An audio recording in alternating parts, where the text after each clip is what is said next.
সিটটা সারা জীবন ধানের সিটটা ছিল। বদর উকিলের কথা মনে নাই?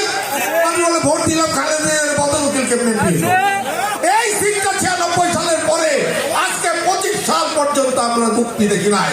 তাই এই সিটটা পুনরুদ্ধারের জন্যই আমরা সাহিত্য নামের পিছে হিমালয়ের মতো থাকবো। আগামী দিনে আমরা বিশ্বাস করি সততার বিজয় হবে, মির্জাপুরের গণমানুষের বিজয় হবে, সাহিত্যের বিজয় হবে। এই সিটটা ধানের শীষ অবশ্যই জয়ী হয়ে খালেদা জিয়া তারেক রহমানকে উপহার দিবে।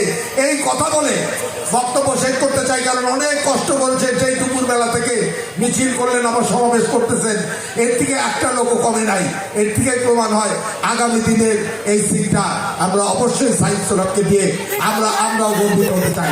সবাই না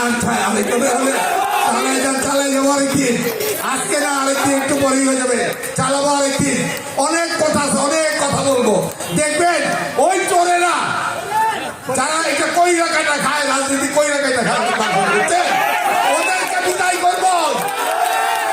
রাজনীতি সব মানুষের জন্য। আমার নেতা জিয়াউর রহমান বীর উত্তম একজন সততার পরীক্ষা উত্তীর্ণ মানুষ ছিলেন, সাহসের সাথে নেতৃত্ব দিয়েছিলেন। তিনি আমাকে বলে, সাদেক আমার বাবা 2 বার এমএলএ, আমি 6 বার এমপি হয়েছি, 2 বার মন্ত্রী হয়েছি, এখনো বাবার ফ্ল্যাটে থাকি। আর এই চোরের দল একবার এমপি হয়ে কিভাবে কোটি কোটি টাকা কামায়? জিয়াউর রহমানের দল করতে হলে সততা থাকতে হবে।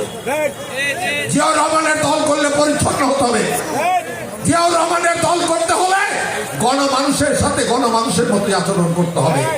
তাই বন্ধুরা, ছোট ভাইরা, পিতৃতুল্য মা বোন, সবাইকে বলি প্রস্তুত হন। পরিবর্তনের হাওয়া লেগেছে। এই পরিবর্তনে নিশ্চয়ই আমরা বিজয়ী হয়ে ঘরে ফিরবো।